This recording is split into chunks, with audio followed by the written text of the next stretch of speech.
বৃন্দাবন ধাম দর্শনের দ্বিতীয় পর্ব। আমরা পরের দিন তাড়াতাড়ি ঘুম থেকে উঠে রেডি হয়ে ইস্কনের দিকে চলে গেলাম। ইস্কনে ঢোকার আগে আমরা সবাই তিলক পরে নিয়েছিলাম। আজকে আমরা সবাই শাড়ি পরেছিলাম।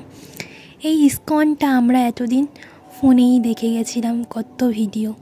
ভাবতে পারিনি যে সত্যি সত্যি নিজের চোখে দেখতে পারবো। আজ যাই হোক, নিজের ইচ্ছাটা পূর্ণ হলো। তোমরা যখন বৃন্দাবনে আসবে তোমরাও চেষ্টা করবে সকালবেলা উঠে এখানে চলে আসার, তাহলে এখানে সকালবেলা প্রভাতী আরতিটা দেখতে পারবে। আর এখানে সকালবেলা নাম কীর্তন হয়, সেটাও তোমরা শুনতে পারবে।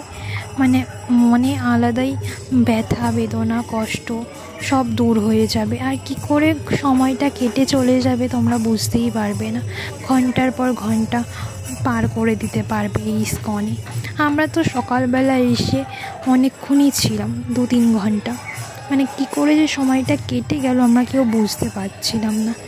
এখানে দেখো নাম কীর্তন হচ্ছে, এখানে প্রভুরা সবাই নাম কীর্তন করছে। আমরাও করেছিলাম কিছুক্ষণ বসে।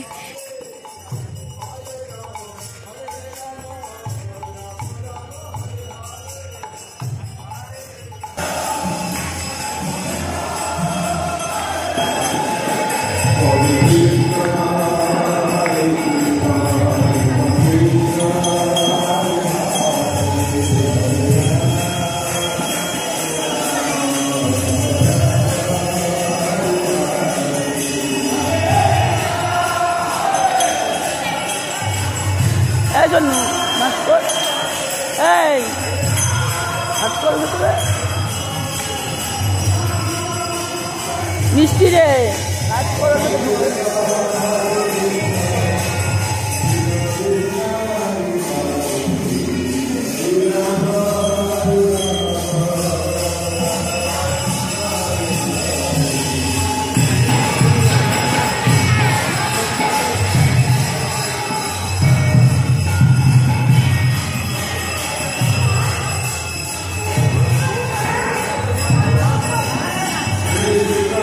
ইস্কন থেকে বার হয়ে আমরা নন্দগাঁওয়ে চলে এসেছিলাম। নন্দগাঁও বলতে নন্দ ভবন, যেখানে কৃষ্ণকে তার পিতা ছোটোবেলায় রেখে দিয়ে গেছিল। এখানেই কৃষ্ণ বড় হয়েছিল। তারপর আমরা বারসানায় চলে গেছিলাম। বারসানাতে রাধারানীজির মন্দির, লাডলিজির মন্দির বলা হয়। এখানে রাধারানী ছোটোবেলায় ছিল। এই যে লাডলিজির মন্দির বলা হয়। এখানে অনেক কটাই সিঁড়ি পার করে আসতে হয়, তোমরা সবাই আসলে বুঝতে পারবে। এখানে আসলে হাতে সময় নিয়ে আসবে, কারণ বিকেলের দিকে বন্ধ ছিল, তাই আমরা অনেকক্ষণ অপেক্ষা করে তারপর আমরা মন্দিরটা ঘুরেছিলাম। তারপর আমরা কীর্তি মন্দিরে চলে এসেছিলাম। কীর্তি মন্দির বলতে রাধারানীরই আরেকটা মন্দির। কীর্তি মন্দিরের বাইরে থেকে যতটা না সুন্দর লাগছিল, ভেতরে প্রবেশ করার পর যেন আরও সুন্দর লাগছে। মন্দিরটা দেখতে খুবই সুন্দর ছিল। মানে পাথরের মধ্যে কত সুন্দরভাবে কাজ করা ছিল। এখানে কৃষ্ণেরই কয়েকটি লীলা তুলে ধরা হয়েছে। তারপর আমরা বৈষ্ণব মাতাজির মন্দিরে প্রবেশ করেছিলাম। এখানে বৈষ্ণব মাতাজির 9টা রূপ তুলে ধরা হয়েছিল। এই মন্দিরের কাজ এখনো অনেক বাকি আছে।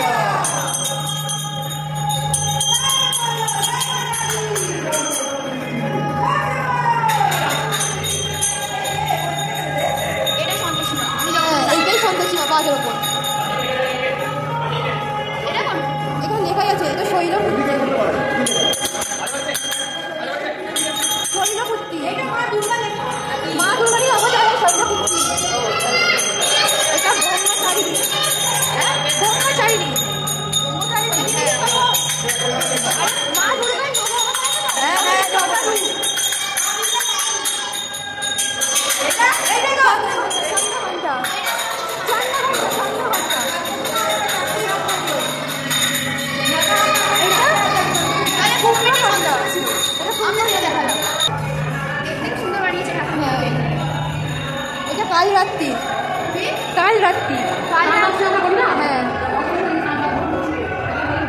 হ্যাঁ, এটা মহাগৌরী, এটা মহাগৌরী মানে গৌরী।